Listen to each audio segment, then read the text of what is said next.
इस वीडियो को अगर चैन से एक बार देख लिया पूरा तो शायद आपको मोबाइल रिपेयरिंग एकदम इजी लगने लगेगा। हमने एक स्कीमेटिक डायग्राम बनाया, पूरे YouTube में अगर सर्च करो तो इस तरह का स्कीमेटिक आपको कहीं देखने को नहीं मिलेगा। कोई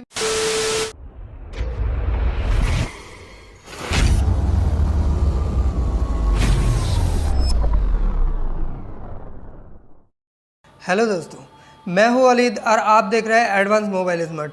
दोस्तों आज हम ऐसे सर्किट लेके बात करेंगे जिस सर्किट में आप देख ही सकते हैं पीछे से कि ऐसे मोबाइल का कोई भी मोबाइल का मदरबोर्ड हो तो उस मदरबोर्ड में कैसे सप्लाई चालू होते हैं, कैसे कहां पर जाते हैं और कैसे मोबाइल ऑन होते हैं, कैसे अदर सर्किट मतलब एक्टिवेट होते हैं। इन सारे प्रोसेस को लेके हमने एक स्कीमेटिक डायग्राम बनाया, जिस स्कीमेटिक डायग्राम का नाम हमने दिया है कि यूनिवर्सल स्कीमेटिक।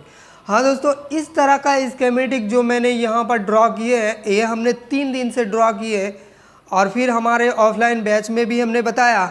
और ये यूनिवर्सल स्कीमेटिक अगर एक बार आप देख लिए तो आपका मतलब 70 से 80% मोबाइल का नॉलेज दिमाग में भर जाएगा। पहला बात तो ये है।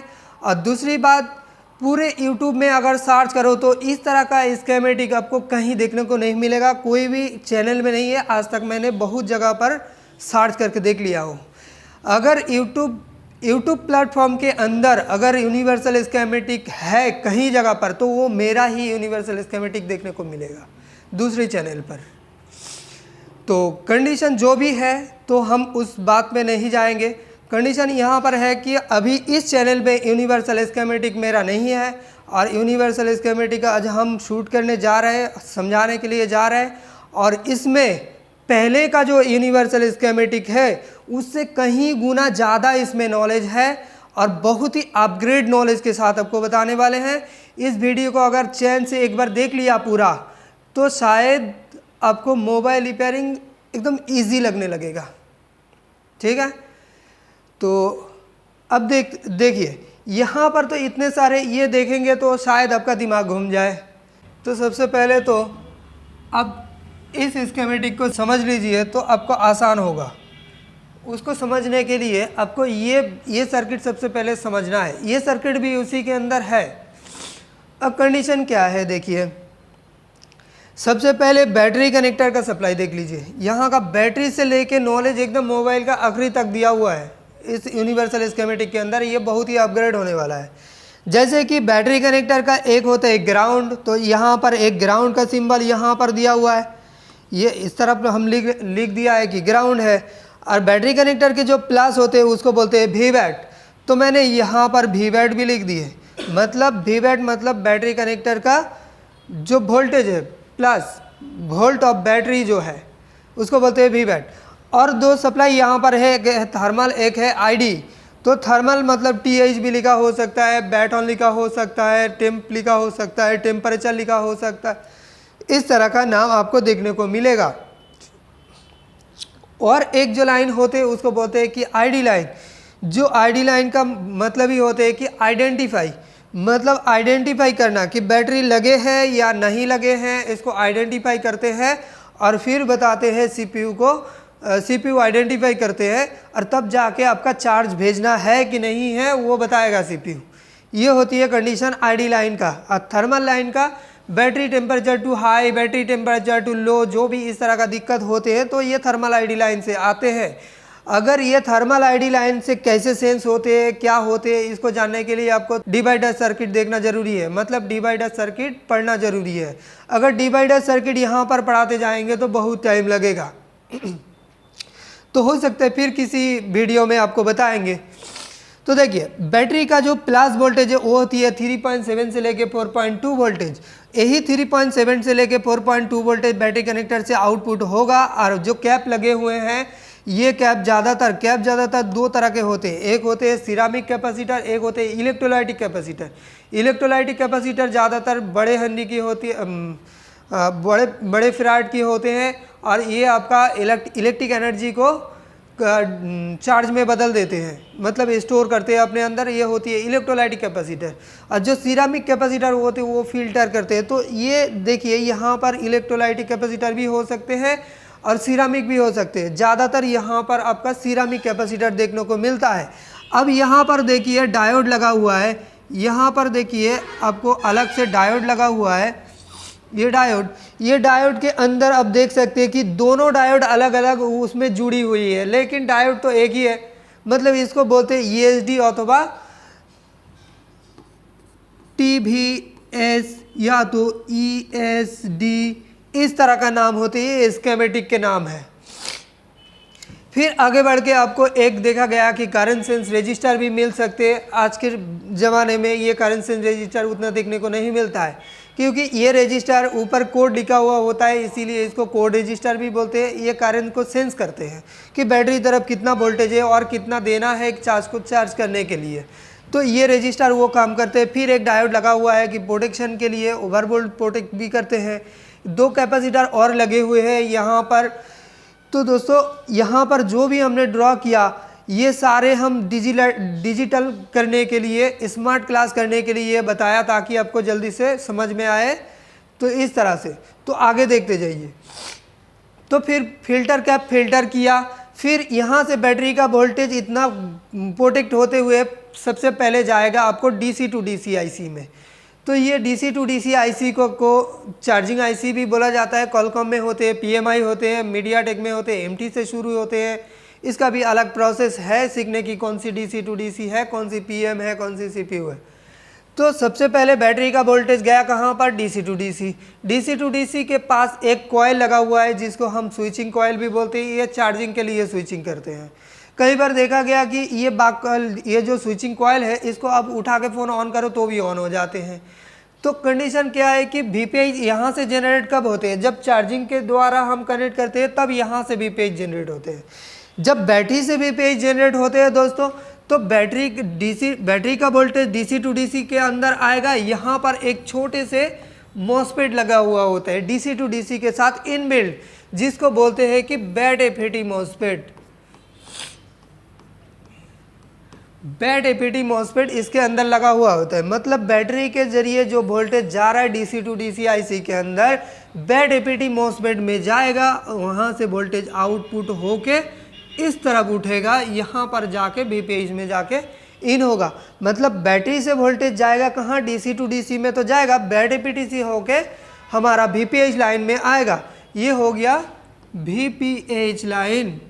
और ये अगर मीडियाटेक में होते हैं तो ये VCC नाम से भी बताते हैं। तो ये हो गया VPH लाइन।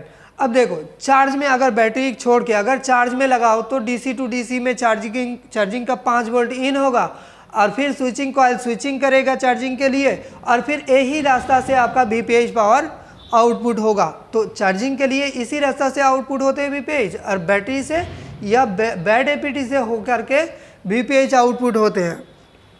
तो ये ध्यान रखने वाली बात है।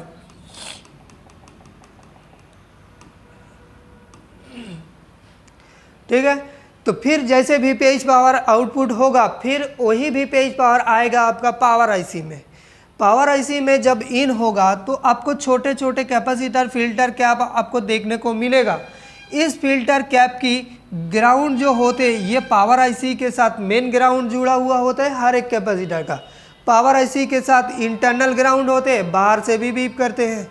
ठीक है, तो VPH लाइन जा रहा है। देखिए सबसे पहले तो यहाँ से इन हुआ VPH, और फिर एक कैपेसिटर लगा के फिल्टर किया, फिर इन किया, फिर वही VPH देखिए यहाँ से जाके फिर से इन हुआ, फिर VPH पावर आके फिर यहाँ से इन हुआ। हर एक VPH जब तक इन हुआ है तो पास में एक कैपेसिटर लगा दिया है फिल्टर करने के लिए।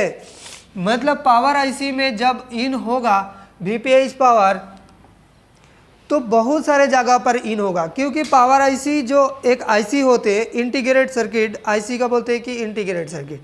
पावर IC के अंदर बहुत सारे आपको डिपार्टमेंट देखने को मिलेगा, जैसे SMPS डिपार्टमेंट होते हैं, स्विच मोड पावर सप्लाई होते हैं। जैसे कि मान लो इसके अंदर में इनपुट सेक्शन में मान लो कि इस तरफ इनपुट है, इस तरफ आउटपुट है, तो VPH इन हुआ। मान लो कि इधर आउटपुट होने वाला Vcore, Vproc, V मॉडेम की सप्लाई, VDD/CX जो भी सप्लाई आउटपुट होगा, तो सबसे पहले उन सप्लाई को एक्टिव होने के लिए, चालू होने के लिए उन सारे सेक्शन में इनपुट वीपीएच होना जरूरी है।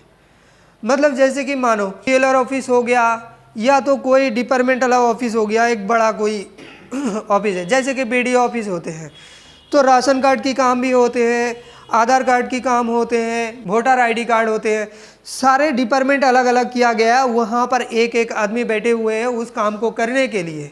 आपको जो भी काम करना है, अगर आधार कार्ड का नाम सुधारना है तो जिस डिपार्टमेंट में आधार कार्ड का काम हो रहा है वहाँ पर जाना पड़ेगा।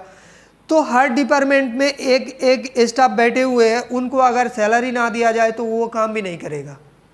ठीक है, तो इसी तरह से कंडीशन मानो कि इस पावर आईसी के अंदर बहुत सारे पार्ट में डिपार्टमेंट में भाग है। जैसे कि मान लो कि भी कोर का डिपार्टमेंट, भी कोर आउटपुट हो रहा है तो भी कोर का भी डिपार्टमेंट इसके अंदर है, भी प्रोक आउटपुट हो रहा है तो भी प्रोक की भी डिपार्टमेंट है, भी मोडेम की सप्लाई आउट हो रहा है तो भी मोडेम के डिपार्टमेंट भी होगा। पावर आईसी एक पावर सप्लाई आईसी है तो इसका खुद का एसएमपीएस सेक्शन भी होगा। तो ये हर सेक्शन एक्टिवेट होने के लिए आपका वीपीएच आना जरूरी है और हर सेक्शन में अलग अलग हो के वीपीएच पावर इन होगा। जैसे इनपुट होगा और फिर वो सेक्शन एक्टिवेट होगा और उस सेक्शन एक्टिवेट होने के बाद फिर आउटपुट होगा। तो वहाँ से इनपुट तो हो जाएगा लेकिन आउटपुट होगा कैसे? पावर आईसी से मान लो कि एक सप्लाई आउटपुट हुआ है जो कि इसका साइड में ग्राउंड भी दिया हुआ है। मान लो ये जो पहला जो प्रोसेस आया है, जो पॉइंट यहाँ पर आपको दिख रहा है, ये पावर स्विच का मान लो कि ये हो गया पीडब्ल्यू, मतलब पावर स्विच PWR लिखते हैं स्कीमेटिक में, यहाँ पर जगह नहीं मिल रहा है तो PWR पावर स्विच में वोल्टेज आते कि जैसे मान लो कॉलकॉम के फ़ोन होगा तो वो या तो 1.8 वोल्ट आएगा या तो 2.8 वोल्ट आएगा। और अगर मीडियाटेक के फ़ोन आते हैं तो ज़्यादातर देखते हैं कि वीपीएच में जितना वोल्टेज होते हैं उतना ही वोल्टेज मिल जाते हैं स्विच में। तो ये हो गया पावर स्विच। अब पावर स्विच के पास में जो ग्राउंड है, इस ग्राउंड में जैसे यहाँ पर एक शील्ड लगे हुए होते हैं, एक टीन लगे हुए होते हैं, जैसे प्रेस करो तो ये ग्राउंड और पॉजिटिव के साथ ये शॉर्ट होता है। मतलब जैसे ही शॉर्ट होगा तो ये जो भी वोल्टेज इस लाइन में आया वो लाइन क्या हो जाएगा, उस शील्ड के तरह ग्राउंड में चला जाएगा। पास में ग्राउंड में भी टच है तो जैसे प्रेस करो तो बीच में जाके टच हो जाएगा और ये ग्राउंड में चला जाएगा सारा वोल्टेज। अब यहाँ पर जो वोल्टेज 1.8 या तो 2.8 या तो 3.7 जो भी वोल्टेज वहाँ पर आया था तब था लॉजिक हाई, और जैसे प्रेस किया वो ग्राउंड के साथ शॉर्ट हो गया और वहाँ पर जो भी वोल्टेज था वो ग्राउंड में चला गया। मतलब अभी पावर स्विच का जो टीपी है उस टीपी में लॉजिक लो हो गया। जैसे लॉजिक लो होते हैं पावर आईसी को ऐसे ही बनाया गया कि पावर स्विच के टीपी में जैसे ही लॉजिक लो रहे तो आपको ऑन होना है। तो वीपीएच इन होके बैठे हुए हैं, जैसे ही पावर स्विच को हम प्रेस करेंगे तो ये आउटपुट करने लगेगा, अब पावर आईसी ट्रिगर करने लगेगा। अब आउटपुट करेगा कैसे? जैसे कि मान लो भी प्रॉक में वीपीएच इन हुआ था तब भी प्रॉक आउट होगा, भी कोर आउट हुआ है, कितना वोल्टेज 0.6 से लेके 1.2, भी प्रॉक आउटपुट होगा, बाक सप्लाई आउटपुट हो रहा है, बी प्रॉक आउटपुट होगा 0.6 से लेके 1.2, बी मोडेम आउटपुट होते हैं 0.6 से लेके 1.2, VDD CX होगा, VDD GPU होगा, GPIO के लिए अगर कोई सप्लाई दिया हुआ है तो वो भी होगा। तो इस तरह के आपको अलग अलग पावर आईसी के पास में अलग अलग बाक कॉइल देखने को मिल जाते हैं। जैसे कि कुछ पावर आईसी के पास में आपको मिल जाते हैं कि 5 बाक कॉइल है, कुछ पावर आईसी के पास में 7 बाक कॉइल देखने को मिलता है, कुछ बाक कॉइल के पास में 9 बाक कॉइल देखने को मिलता है और 11 बाक कॉइल भी देखने को मिलता है। इस अलग अलग आईसी का कॉन्सेप्ट अलग अलग होते हैं। तो पावर आईसी बाक सप्लाई तो आउटपुट कर रहा है, तो यहाँ पर जो भी बाक सप्लाई आउटपुट किया तो सीपीयू में जा रहा है। हर एक मदरबोर्ड को देखिएगा, जहाँ पर सीपीयू होगा उसको बोर्ड को उल्टा करके देखिएगा कि उल्टी की तरफ सीपीयू के नीचे तरफ बहुत सारे कैपेसिटर देखने को मिल जाते हैं। तो यहाँ पर देखो हमने वो कैपेसिटर समझाने के लिए कोशिश किया है। ये कैपेसिटर फिल्टर करते हैं जो भी वोल्टेज यहाँ से आउटपुट होके आते हैं, अगर कोई एसी पल्स आ जाते हैं तो उसको ग्राउंड कर देते हैं, लाइन में अगर कोई फ्रीक्वेंसी आ जाते हैं तो भी ग्राउंड कर देते हैं। ये कैपेसिटर का वो काम होते हैं कि पीओ डीसी वोल्ट सीपीयू में मिले ताकि सीपीयू का कोई नुकसान ना पहुँचे। फिर देखिए यहाँ पर एक बाक सप्लाई हमने यहाँ पर ड्रॉ करके रखे हैं। अगर मीडियाटेक के फ़ोन होगा तो एक बाक सप्लाई होगा आपका VPA वाला, मतलब voltage for PA power amplifier. मतलब ये कहाँ चला जाएगा, 4G आईसी में चला जाएगा। तो ये डेड सेक्शन अगर होगा तो फिर ये वोल्टेज अगर बने ना बने उससे कोई मतलब नहीं रहता है, क्योंकि डेड फ़ोन को हम सोल्यूशन करते हैं। और VPA वाला सप्लाई आउटपुट कब होते हैं, जैसे फ़ोन ऑन करो, सिम लगाओ, तब जाके VPA वाला सप्लाई आउटपुट होगा और चले जाएंगे 4G IC में। तो इसका कॉन्फ़िगरेशन हम थोड़ी बाद में भी बता रहे हैं, ठीक है। एक बैक कॉइल हो गया VPA वाला बैक कॉइल। अब CPU का सप्लाई मिल गया, VPA वाला बैक कॉइल एक दिखा दिए, क्योंकि पावर IC के अंदर इनबिल्ट APT IC है। कॉलकॉम के होते हैं तो बाहर मदरबोर्ड में इंडिविजुअल लगते हैं।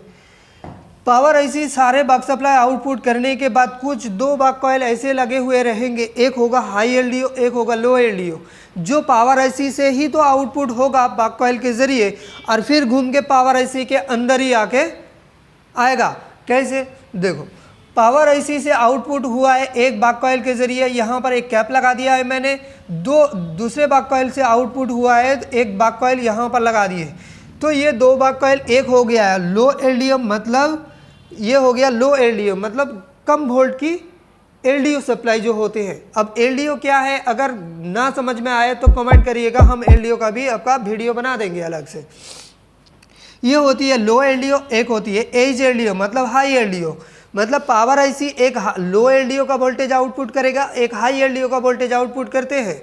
लो LDO ज़्यादातर देखा जाता है कि 1.35 या तो 4 वोल्ट के आसपास आते हैं, और पावर IC से आउटपुट होते हैं हाई LDO जो कि 2.0 वोल्टेज बोलते हैं, या तो 2.05 होते हैं। इस तरह का हाई LDO लो LDO 2 back supply power IC से ही आउटपुट होगा, और ये फिर घूम के चले जाएंगे पावर IC की LDO सेक्शन में। पावर IC की जैसे LDO सेक्शन में, मान लो कि ये हो गया एक LDO सेक्शन। अब इसके अंदर बहुत सारे LDO आपका छोटे छोटे बैठे हुए हैं, जो बाहर से दिखाई नहीं देता है, पावर IC के अंदर इनबिल्ड होते हैं।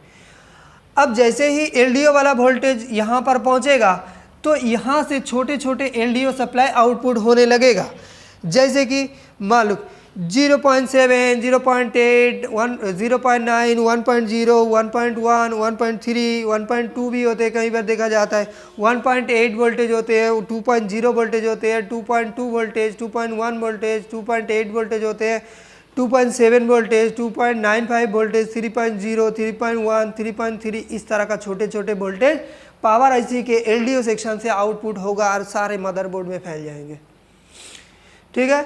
तो बैक सप्लाई तो अब समझ लिया है। अब LDO सेक्शन से हमने एक वोल्टेज दिखाया कि VREG L5 1.8, ये कॉलकॉम के फ़ोन के लिए ये होती है यूनिवर्सल वोल्टेज, और ये वोल्टेज आपका कोई भी सेक्शन में अगर ना जाए तो वो सेक्शन आपका एक्टिवेट ही नहीं होने वाला है। और मीडियाटेक में इस वोल्टेज का नाम बताया जाता है कि VIO 1.8 वोल्टेज, मतलब कि पावर IC के LDO सेक्शन से इस तरह से आपको छोटे छोटे LDO वोल्टेज बहुत सारे निकलते हुए देखने को मिलेगा। इस तरह से निकलेगा यार, ये सारे मदरबोर्ड में फैल जाएगा, सारे जगह पर इस तरह का छोटे छोटे वोल्टेज आपको ज़रूरत है, ठीक है। अब चलते हैं आगे। बैक सप्लाई का बैक वोल्टेज मिल गया। अब LDO वोल्टेज भी VREG L5 1.8, ये भी CPU के अंदर चाहिए, क्योंकि दोस्तों CPU के अंदर भी बहुत सारे सेक्शन होते हैं, जैसे कि कोर सेक्शन, कोर जैसे कि मान लो core i3, core i5, core i7, मतलब ये CPU के अंदर होती है। ये CPU का एक कोर पार्ट होते हैं। उस कोर पार्ट को ऑन करने के लिए पावर IC से गया 0.6 से लेके 1.2 वोल्टेज भी कोर, मतलब पावर IC से वोल्टेज आया CPU के कोर पार्ट को ऑन करने के लिए। अब फिर देखो vProc मतलब क्या है, प्रोसेसर, वोल्टेज पर प्रोसेसर कहाँ पर होते हैं, CPU के अंदर ही होते हैं। अब CPU के अंदर वो प्रोसेसर पार्ट को ऑन करने के लिए पावर IC से वोल्टेज गया 0.6 से लेके 1.2 वोल्टेज। ये वोल्टेज भी अगर मिस हो जाए तो भी आपका CPU के प्रॉक सेक्शन जो होते हैं, मतलब प्रोसेसर सेक्शन एक्टिवेट नहीं हो पाएगा, आपका फ़ोन ऑन नहीं होगा। फिर जैसे कि VDD मोडेम के सेक्शन CPU के अंदर होते हैं, पावर IC के अंदर से आउटपुट होते हैं वोल्टेज 0.6 से लेके 1.2 वोल्टेज, और ये सीधा CPU के अंदर मोडेम पार्ट को ऑन करते हैं। जैसे मोडेम पार्ट अगर ऑन नहीं होगा तब आपका बेसबैंड अनऑन हो जाते हैं। VDD CX, VDD GPU, VDD GPIO, इस तरह का बहुत सारे सेक्शन CPU के अंदर भी होते हैं, खाली पावर IC के अंदर नहीं होते, CPU के अंदर भी होते हैं। फिर उन सारे पार्ट को ऑन करने के लिए वोल्टेज तो मिल गया, लेकिन उन सारे पार्ट, अगर मान लो कि 7-8 पार्ट में सीपीयू के अंदर बना हुआ है, तो उन सारे पार्ट को एक्टिवेट करने के लिए आपका ये VREG L5 1.8 वोल्ट भी सारे पार्ट में अलग अलग से इनपुट होना ज़रूरी है। हमने एक इनपुट दिखाया, मतलब एक नहीं है, बहुत जगह पर इन होते हैं 1.8। अब eMMC को एक्टिवेट होने के लिए वही 1.8 वोल्ट ज़रूरत है, 2.8 वोल्ट भी चाहिए, VREG L6 1.2 वोल्ट, जैसे कि voltage regulated LDO number 6 2.8 volt, ये भी LDO वोल्टेज है, पावर IC के LDO सेक्शन से ही आते हैं। eMMC को ऑन करने के लिए CPU से eMMC तक बहुत सारे EMI या तो EBI बहुत सारे प्रोटोकॉल ऐसे देखने को मिलता है कि ये प्रोटोकॉल के ज़रिए CPU eMMC को डाटा भेजते हैं। और फिर eMMC को एक्टिवेट होने के लिए CLK CMD डाटा, ये भी CPU से आती है।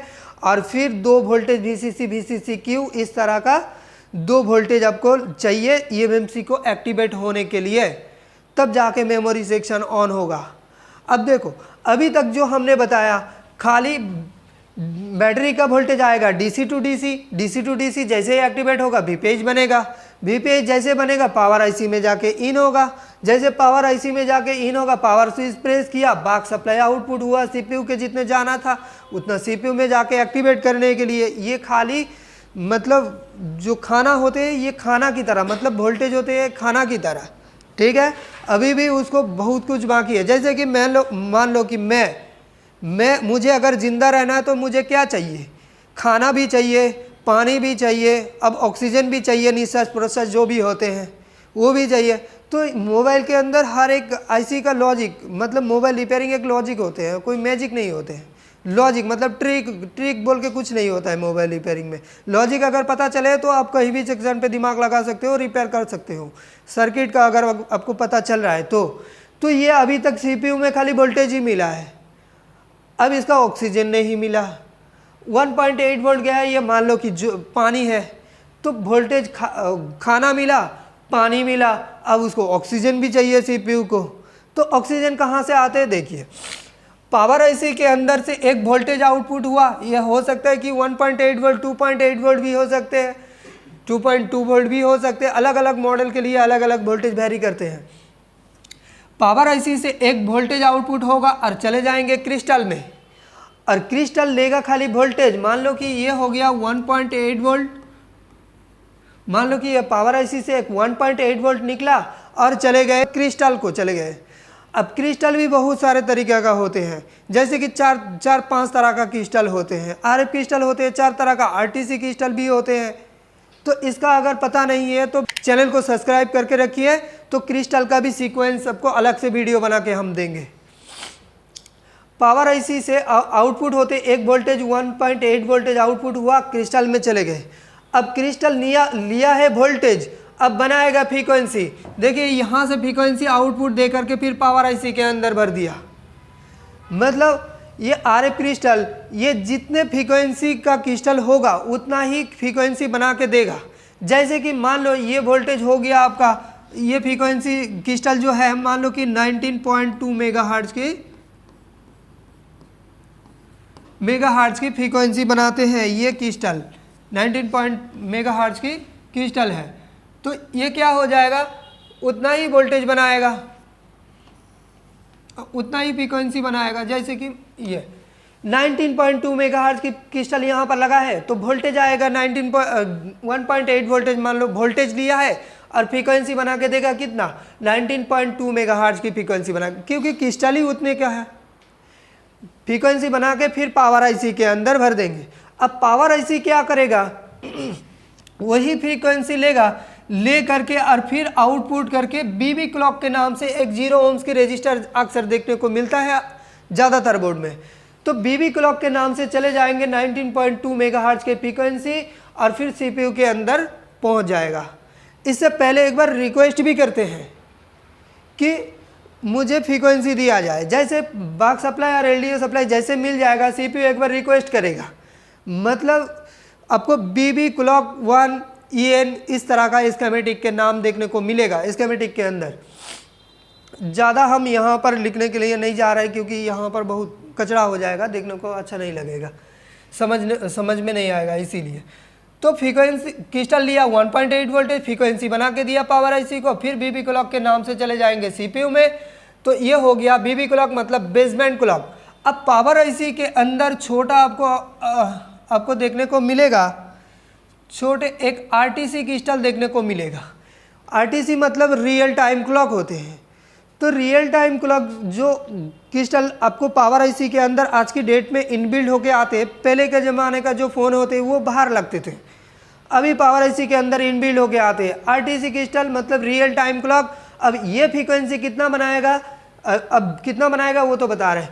पावर आईसी के अंदर से ये आरटीसी क्रिस्टल का फ्रीक्वेंसी बन के ये स्लीप क्लॉक के नाम से आपका 0 ओम्स का एक रजिस्टर लगेगा, यहाँ से चले जाएंगे सीपीयू के अंदर, इसको बोलते हैं कि स्लीप क्लॉक।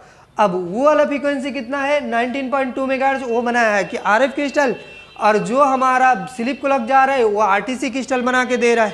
कितना फ्रीक्वेंसी बना के देगा, जैसे कि मान लो 32.768 kHz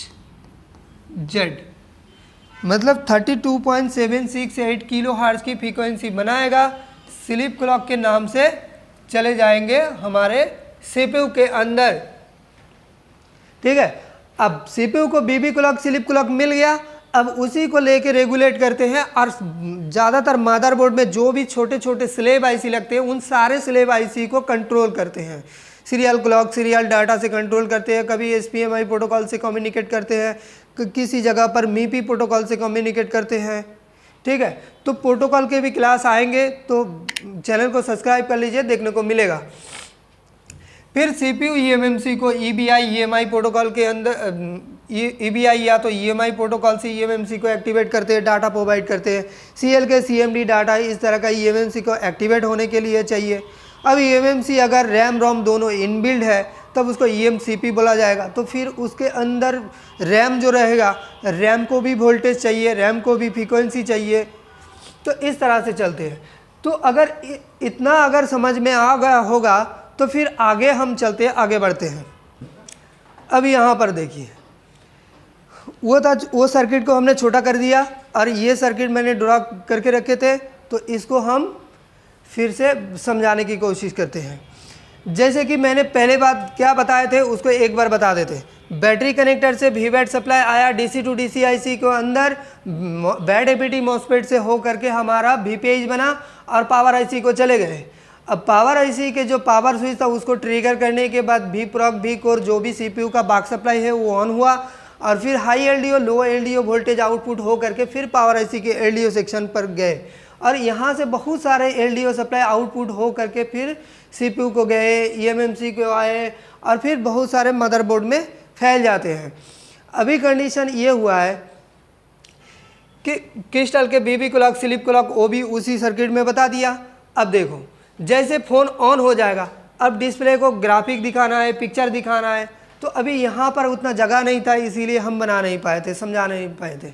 यहाँ पर कंडीशन क्या है, खाली लाइट सेक्शन को मैंने यहाँ पर दिखाया, जो कि लाइट आईसी एक 9 वोल्ट के आईसी लगा हुआ है, और ये 9 वोल्ट के लाइट आईसी आपका ऑन होने के लिए सबसे पहले वीपीएच चाहिए उसको, तो यहाँ पर वीपीएच आ चुका है। एक बूस्ट कॉइल लगा है, बूस्ट कॉइल से हो करके आपका स्विचिंग होने के लिए वीपीएच आएगा।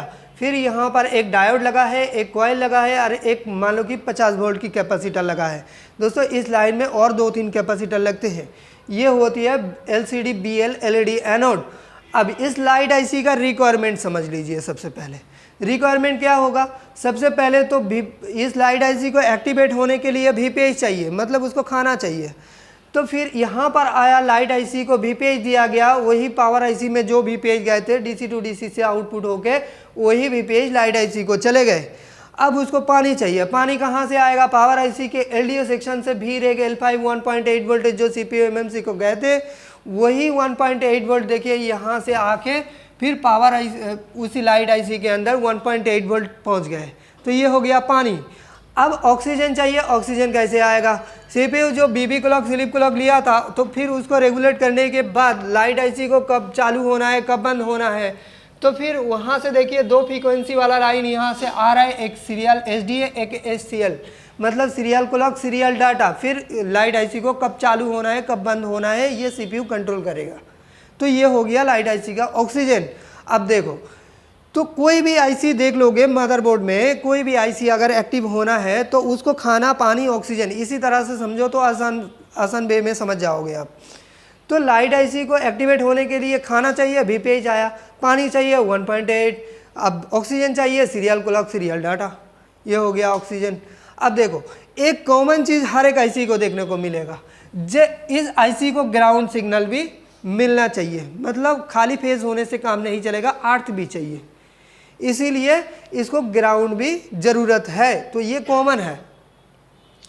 अब देखो ये आईसी तभी स्विचिंग करना चालू करेगा जब डिस्प्ले में पिक्चर रहेगा। जब डिस्प्ले में मान लो कि पिक्चर आ चुका है, अब उसको दिखाना है तो फिर लाइट चाहिए, तो फिर उसी डिस्प्ले के कनेक्टर से एक CABC लाइन का सप्लाई लाइट आईसी तक कनेक्टिविटी रहेगा। अब CABC जो नेम है इसका फुल फॉर्म होते हैं कंटिन्यूस एडेप्टिव बैकलाइट कंट्रोल, मतलब कि बैकलाइट कंट्रोल करने वाला लाइन। डिस्प्ले में अगर पिक्चर आ गया तो लाइट आईसी को मान लो कि इन्फॉर्मेशन दिया है कि पिक्चर आ चुका है, अब लाइट भेजो, नहीं तो देखेगा कैसे। तो ये CABC लाइन से लाइट आईसी को इन्फॉर्म किया, अब लाइट आईसी स्विचिंग करना चालू करेगा।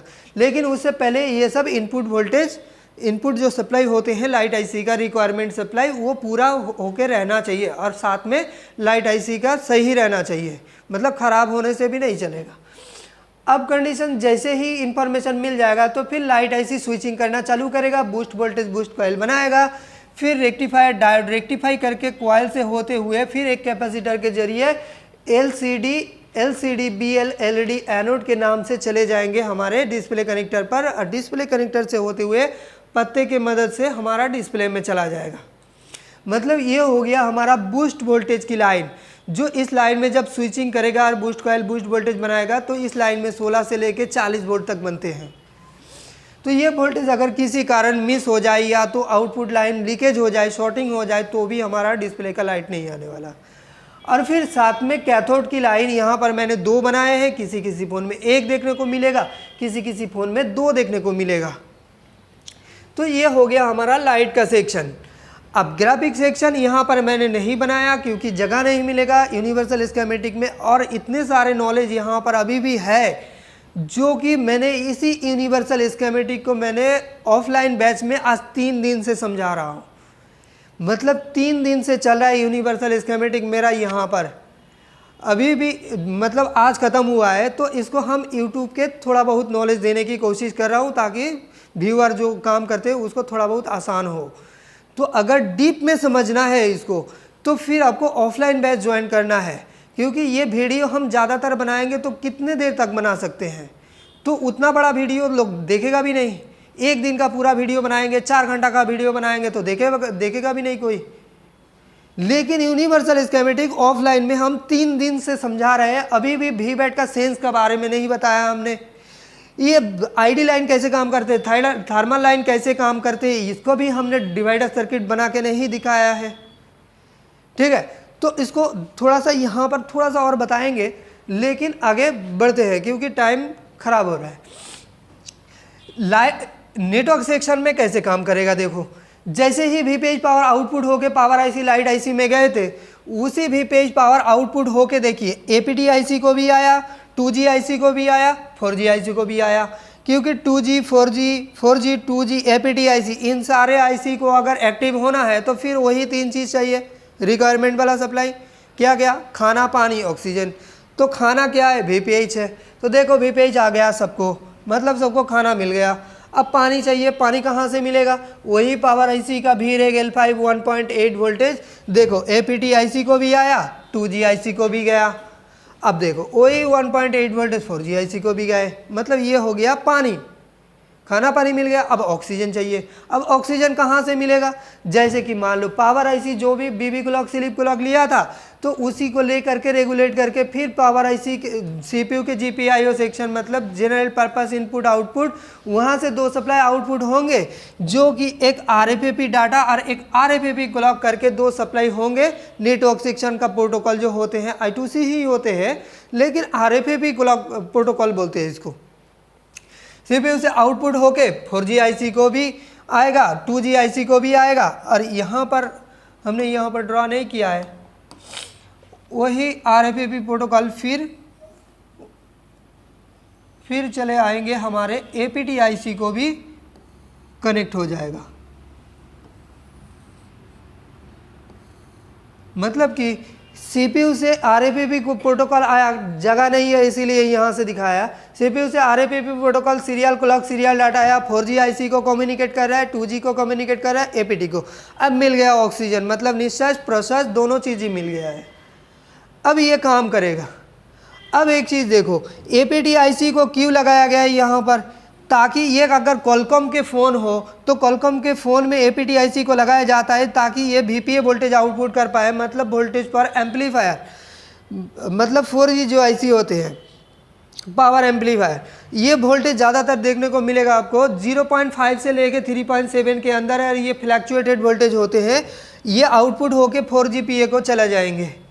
मतलब ये अगर नेटवर्क से आप दूर चले गए या पास में हो तो दूर अगर चले गए तो फिर आपका वोल्टेज यहाँ पर ज़्यादा बनेगा, अगर पास में हो तो फिर ये वोल्टेज कम बनेगा, ताकि नेटवर्क चार्ज करने में, नेटवर्क लेने में तो इसको कितना मेहनत करना पड़ रहा है उतना वोल्टेज ये खर्च करेगा। ठीक है, तो इस एपीटी का जो वोल्टेज होते हैं इसको बाईपास भी आप कर सकते हो।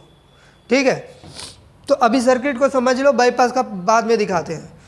पावर आईसी से वोल्टेज आउटपुट हुआ, एपीटी वोल्टेज, ये भी होते हैं कि मतलब वीपीए वोल्टेज,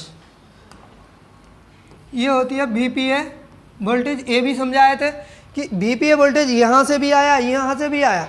मीडियाटेक की वोल्टेज, मीडियाटेक की फ़ोन अगर होगा तो पावर आईसी के अंदर ये एपीटी सेक्शन ना भर देता है, तो पावर आईसी से ही एपीटी का वोल्टेज आउटपुट होते हैं, वीपीए वोल्टेज आज चले जाते हैं 4G PA को। और अगर ये कॉलकॉम के फ़ोन होगा तो एपीटी पावर आईसी के अंदर ना करके बाहर में बोर्ड में लगा देते हैं, तो फिर यहाँ से जाएगा। मतलब कॉलकॉम मीडियाटेक दोनों प्रोसेस मैंने बताया। अब आरएफ, जो हमारे आरएफ आईसी लगते हैं या तो WTR के नाम से ज़्यादातर लोग जानते हैं। जो WTR आईसी होते हैं सीपीयू क्या करते हैं, उसको आरएफएपी सीरियल क्लॉक जो होते हैं, आरएफएपी क्लॉक आरएफएपी डाटा से इसको अलग से पर्सनली इसको कांटेक्ट करते हैं कि कब इसको चालू करना है, कब क्या होना है। और फिर आरएफ आईसी को ऑन होने के लिए और फिर एक DIG वोल्टेज होते हैं इसका, जैसे कि मान लो V-Reg L1 1.8, V-Reg L6 1.2 voltage. अब देखो V-Reg L6 यहाँ पर 2.8 वोल्टेज बताया, तो इसको पकड़ने से आपको नहीं चलेगा। ये हम आपको एग्जांपल दे रहे हैं कि V-Reg L6 ना हो के L9 भी हो सकते थे, यहाँ पर L4 भी हो सकते थे, ज़्यादातर L4 देखा जाता है। ठीक है, तो ये दो वोल्टेज पावर आईसी की LDO सेक्शन से आउटपुट होके आरएफ आईसी को आएगा। और ये भी वोल्टेज फ्लैक्चुएट करते हैं, ये अगर फ्लैक्चुएट ना करे तो आपका कॉल नहीं लगेगा। तो इसका भी डीप नॉलेज है, तो ऑफलाइन बैच में बताया जाता है, इसको ऑनलाइन में बता पाना मुश्किल है। और फिर आरएफ आईसी को ऑन होने के लिए इसको अलग से पावर आईसी का जो 100 क्लॉक के जो सप्लाई आया था, जो फ्रीक्वेंसी आया था 19.2 मेगाहर्ट्ज के, तो वहाँ से बीबी क्लॉक और स्लीप क्लॉक के नाम से सीपीयू को दिया गया और पावर आईसी से ही वही फ्रीक्वेंसी ले करके आरएफ आईसी को अलग से 100 इन के नाम से दिया जाएगा। जैसे कि मान लो यहाँ से आएगा, पावर आईसी से आ रहा है, इसका नाम होगा 100 इन की सप्लाई, ये भी होगा पावर आईसी का वही 100 का सप्लाई होगा।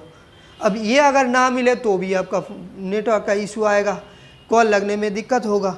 अब आरएफएपी क्लॉक अगर मिस हो जाए तो आपका फ़ोन रेडियो ऑफ हो जाएगा। ठीक है, आयो लाइन का जो ये 1.8 वोल्टेज अगर मिस हो जाए तो भी आपका फ़ोन में रेडियो ऑफ में चला जाएगा। तो ये होती है नेटवर्क सेक्शन। जब हम समझाते हैं तो पूरा इतना मदरबोर्ड लगते हैं, मतलब ये पूरा स्मार्ट बोर्ड लग जाएगा नेटवर्क सेक्शन। और लाइट ग्राफिक सेक्शन, खाली ग्राफिक सेक्शन समझाएंगे तो इतना बड़ा बोर्ड लग जाएगा। ऑनलाइन में उतना टाइम दे नहीं पाएंगे लोग। और फिर उतना बड़ा वीडियो बनाना भी सही नहीं रहता है। तो ये होती है हमारा यूनिवर्सल स्कीमेटिक के जो भी नॉलेज हमने बताया। और थोड़ा बहुत हम एक चीज़ बताना चाहूँगा, जैसे कि मान लो थर्मल आईडी का हम दो समझाने के लिए टाइम लग जाएगा, तो हम एक समझाते हैं। जैसे कि मान लो कि थर्मल लाइन या तो आईडी लाइन समझ लो। किसी फ़ोन में देखा जाता है कि पावर आईसी से एक वोल्टेज आया आईडी लाइन को, किसी फ़ोन में देखा जाता है कि डीसी टू डीसी से वोल्टेज आउटपुट हुआ है। मान लो कि पावर आईसी से एक वोल्टेज आउटपुट हुआ 1.8 वोल्ट और एक रजिस्टर लगा दिए, और ये रजिस्टर से हो करके मान लो कि आईडी लाइन में पहुंच गया। अब डीसी टू डीसी ये बनाया कितना वोल्टेज, 1.8 वोल्टेज। 1.8 वोल्टेज या तो पावर आईसी से भी आ सकते हैं। तो 1.8 वोल्टेज मान लो हम यहाँ से दिया, आया एक रजिस्टर हो करके हमारे आईडी लाइन में चले गए।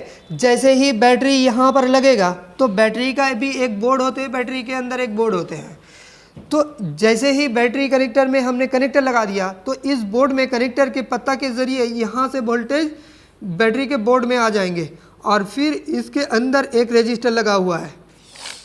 तो ये हो गया हमारा R1 और ये हो गया हमारा R2।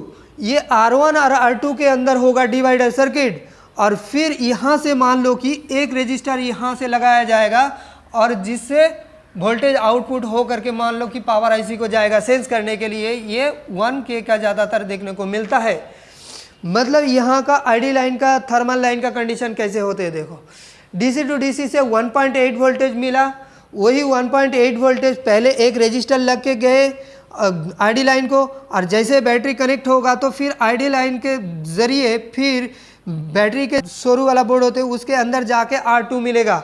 अब R1 और R2 के अंदर होगा डिवाइडर सर्किट। जो भी डिवाइडेड वोल्टेज बनेगा यहाँ से जाके 1K का एक रजिस्टर लगा के फिर पावर आईसी के अंदर आते हैं। ठीक है, मान लो कि ये अगर आपका मान लो एक उदाहरण की तरह से कि 50K का रजिस्टर R1 में लगा है, R2 में लगा है मान लो कि 50K का एक रजिस्टर। अब यहाँ पर डिवाइडेड वोल्टेज बनेगा तो कितना बनेगा, तो इसका भी एक सर्किट होते हैं डिवाइडर सर्किट। जो डिवाइडर सर्किट का भी एक कंडीशन होते हैं, तो हम एक बार बताने की कोशिश करते हैं। अब देखो, मान लो कि ये एक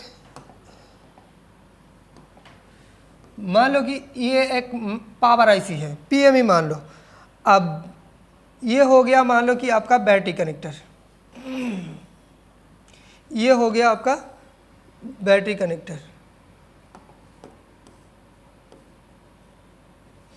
अब बैटरी कनेक्टर के मान लो कि ये हो गया आपका थर्मल लाइन। एक लाइन समझो तो सब लाइन समझ में आएगा। ठीक है, अब ये पावर आईसी से एक वोल्टेज निकला और फिर एक रजिस्टर लगाया और आईडी लाइन को चले गए। ये मान लो कि आईडी लाइन को चले गए, इसको हम R1 पकड़ते हैं। अब ये मान लो कि 10K का रजिस्टर मान लो। अब बैटरी जैसे लगेगा तो बैटरी के जो बोर्ड होते हैं, बोर्ड में ये पत्ता जैसे लग जाएगा, आईडी बैटरी कनेक्टर में ये पत्ता में भी आईडी लाइन होते हैं, तो ये पत्ता के ज़रिए बोर्ड में चले जाएंगे। यहाँ पर एक R2 रजिस्टर लगा है, ये हो गया R2। अब मान लो कि ये भी 10K का रजिस्टर है। अब इसका डिवाइडर कैसे बनेगा और कैसे सेंस करने जाएंगे, जैसे कि मान लो यहाँ से एक सेंसिंग वाला सप्लाई निकला, पावर आईसी में चले गए या तो सीपीयू में जा सकते हैं। मान लो कि ये हो गया 1K का रजिस्टर। अब डिवाइडर कैसे बन रहा, तो यहाँ से निकला है मान लो कि 2 वोल्ट निकला है। ठीक है, अब कंडीशन होता है डिवाइडर सर्किट कैसे बन रहा है। डिवाइडर सर्किट का एक फार्मूला होते हैं, जैसे कि मान लो ये V out volt out is equal to V in into R2 divided R1 plus R2। इस तरह का होते हैं, V in into R2 divided by R1 plus R2। अब इसको अगर डिवाइडर कैलकुलेट करें तो कैसे कैलकुलेट करना है, जैसे कि मान लो इनपुट वोल्टेज कितना है 2 वोल्ट, मतलब आईडी लाइन का है, तो पावर आईसी से 2 वोल्ट निकला है, तो मतलब V इन कितना होगा 2 वोल्ट के होंगे, फिर इंटू R2। मतलब ये वोल्ट को छोड़ दीजिए, वोल्ट अभी यार लिखने का ज़रूरत नहीं है। R2 कितना है, R2 मतलब ये हो गया R2 कितना है 10K का है, तो ये हो गया 10K, तो K लिखने का ज़रूरत नहीं है, 10 छोड़ दीजिए। R1 प्लस R2, ये हो गया R1, ये हो गया R2, तो R1 कितने का लगा है 10K, अरे R2 भी 10K का है। मान लो ये हो गया 10 और प्लस दिया हुआ है तो प्लस और फिर हो गया 10, इसको फिर डिवाइडेड अगर करो तो फिर आएगा 10 10 20, और फिर यहाँ पर 2 से 10 को गुना करना पड़ेगा। 10 दूनी कितना होता है 20 होता है, तो 20 अगर हो गया तो फिर इसको अगर पूरा काट दे तो फिर कितना निकलेगा 1 निकलेगा ना। इसको अगर डिवाइडेड कर तो कम से कम 1 निकलेगा, तो फिर 1 अगर निकलेगा तो फिर 2 वोल्ट इनपुट हुआ था, तो फिर डिवाइडर सर्किट में वोल्टेज बचेगा कितना 1 वोल्ट, मतलब 1 वोल्ट का डिवाइडेड हुआ है और 1K का रजिस्टर लग के पावर आईसी में जाके इन होगा 1 वोल्ट। ये अगर 1 वोल्ट अगर मिले, इसमें 1 वोल्ट पावर आईसी के सेंसिंग में अगर मिले तो ये पावर आईसी समझ जाएगा, या तो सीपीयू में जा रहा होगा तो सीपीयू समझ जाएगा कि हाँ बैटरी लग चुका है, इसीलिए डिवाइडेड वोल्टेज आ रहा है, मतलब 2 वोल्टेज को डिवाइडेड करके 1 में कर दिया है। तो अगर बैटरी ना लगा हो तो कितना वोल्टेज जाएगा 2 वोल्टेज पूरा ही पहुंच जाएगा, तो फिर सीपीयू को कैसे पता चलेगा कि वो सीपीयू देखेगा कि ये तो वोल्टेज ड्रॉप ही नहीं हो रहा है, मतलब बैटरी नहीं लगे हैं, तो इस तरह से सेंस करते हैं। तो ये होती है हमारा डिवाइडर सर्किट। दोस्तों आज ये जो हमने सर्किट को बताया, ये सर्किट अगर पूरा स्टडी अप कर लिए, अगर अच्छे से समझने की कोशिश की है, पूरा अगर समझ गए तो आपको कोई भी फ़ोन में डेट सेक्शन का दिक्कत नहीं आने वाला है। और बहुत सारे चीज़ें उसमें बाकी रह गया है जो हमने बता नहीं पाया, जैसे कि PS होल्ड की लाइन होते हैं, रीसेट बी का लाइन होते हैं, और फिर जो वीबैट सेंस का लाइन होते हैं, बैटरी कनेक्टर का पॉजिटिव वाला सप्लाई भी पावर आईसी के साथ जुड़ा होता है, कभी कभी चार्जिंग आईसी के साथ जुड़ा होता है, माइनस वाला सीरा जो होते हैं उसका भी सेंसिंग चार्जिंग आईसी के साथ जुड़ा होता है, पावर आईसी के साथ जुड़ा होता है, थर्मल लाइन का, स्किन थर्मल का, और फिर क्विट थर्मल जिसको बोला जाता है। तो दोस्तों बहुत सारे चीज़ें जो ऑनलाइन में बताना मुश्किल है क्योंकि बहुत टाइम लग जाते हैं। अगर आपको क्लास करना है तो ऑफलाइन बैच में ज्वाइन करिए। वो जो यूनिवर्सल स्कीमेटिक मैंने बताए थे वो हमने 3 दिन से समझा रहा है, यहाँ पर स्टूडेंट लोगों को 3 दिन से समझा रहा है, तो इतना बड़ा वीडियो कैसे हम डाल पाएंगे यूट्यूब में। और फिर अगर आपको हमारी क्लास ज्वाइन करनी है तो फिर आप स्क्रीन पे दिया हुआ नंबर पे कॉल कर लीजिए और हमारा सीट बुक कराइए। अभी के लिए हमारा जो बैच चल रहा है तो इसमें हमने ऑफ़र दे के रखे हैं कि 16,000 में आपको कोर्स मिल जाएगा। पहले हमारा कोर्स फीस जो था वो 20,000 के ऊपर था और ये 16,000 में आपको दिया जा रहा है। इसका कोई टाइम लिमिट नहीं है कि कब तक चले कब तक ना चले। तो दोस्तों इस वीडियो के लिए इतना ही, तब तक के लिए जय हिंद, थैंक यू।